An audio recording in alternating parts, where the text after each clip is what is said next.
বাংলাদেশের ভেতরে 10 কিলোমিটার ঢুকে উৎসব পালনের অভিযোগ উঠল মায়ানমারের আরাকান আর্মির বিরুদ্ধে। বাংলাদেশের সংবাদ মাধ্যম এবং রোহিঙ্গা সংগঠনের সূত্রে জানা যাচ্ছে, পার্বত্য চট্টগ্রামের বান্দরবান জেলায় এই ঘটনা ঘটেছে। এই ঘটনায় মোহাম্মদ ইউনূসের নেতৃত্বাধীন অন্তর্বর্তী সরকারকে নিশানা করেছে জামায়াত ইসলামী। জামায়াতের মহাসচিব মিয়া গোলাম পারওয়ার বলেন, গত 16-17 এপ্রিল উর্দি পরিহিত অস্ত্রধারী আরাকান আর্মি বাংলাদেশের সীমা লঙ্ঘন করে বান্দরবান জেলায়, যা বাংলাদেশের 10 কিলোমিটার ভেতরে, সেখানে অনুপ্রবেশ করেছে। সেখানে তারা স্থানীয় জনজাতিদের নিয়ে ওয়াটার ফেস্টিভ্যাল পালন করেছে। আমরা এই ঘটনার তীব্র নিন্দা ও প্রতিবাদ জানাচ্ছি। মায়ানমারের বিদ্রোহী গোষ্ঠী আরাকান আর্মির বিরুদ্ধে এর আগেও সীমান্তে আক্রমণ ও বাংলাদেশি নাগরিকদের অপহরণের অভিযোগ উঠেছে। এবার সরাসরি সীমান্ত লঙ্ঘনের অভিযোগ। বাংলাদেশি সংবাদ মাধ্যমের দাবি, রেমাক্রি জলপ্রপাতে আয়োজিত ওই ওয়াটার ফেস্টিভ্যালে আরাকান আর্মি এবং তাদের রাজনৈতিক শাখার বেশ কয়েকজন প্রথম সারির নেতা এবং তাদের অনুগামীরা উর্দি পরে অস্ত্রশস্ত্র নিয়ে হাজির ছিলেন।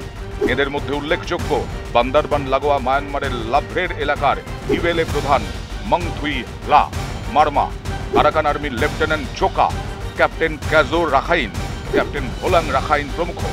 এমনকি জানা যাচ্ছে বান্দরবান জেলা পরিষদ এবং স্থানীয় ইউনিয়ন বোর্ডের কয়েকজন পদাধিকারীও এই উৎসবে হাজির ছিলেন।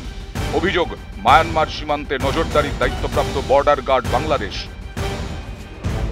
বাহিনীর বেশ কয়েকজন জওয়ান ও অফিসার রেমাক্রি জলপ্রপাতের কাছাকাছি থাকলেও এদের তারা অনুপ্রবেশে বাধা দেননি। প্রসঙ্গত, মায়ানমার বাংলাদেশ সীমান্তের মোট দৈর্ঘ্য 271 কিলোমিটার। গত 1.5 বছরের যুদ্ধে তার পুরোটাই দখল করে নিয়েছে বিদ্রোহী জোট। থ্রি ব্রাদারহুড অ্যালায়েন্সের বৃহত্তম সশস্ত্র গোষ্ঠী আরাকান আর্মি গত ডিসেম্বরে মংডু, বুথিডাং, পালেতাওয়ার সহ মায়ানমারের রাখাইন প্রদেশের 80% বেশি এলাকা দখল করে নিয়েছে আরাকান আর্মি।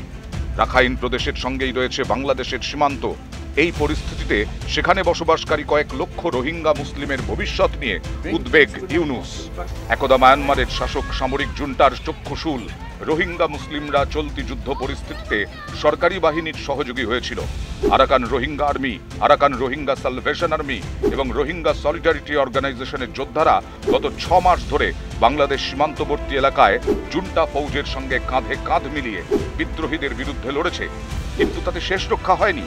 এই পরিস্থিতিতে রোহিঙ্গা মুসলিমরা নতুন করে আরাকান আর্মির নিশানা হয়েছে।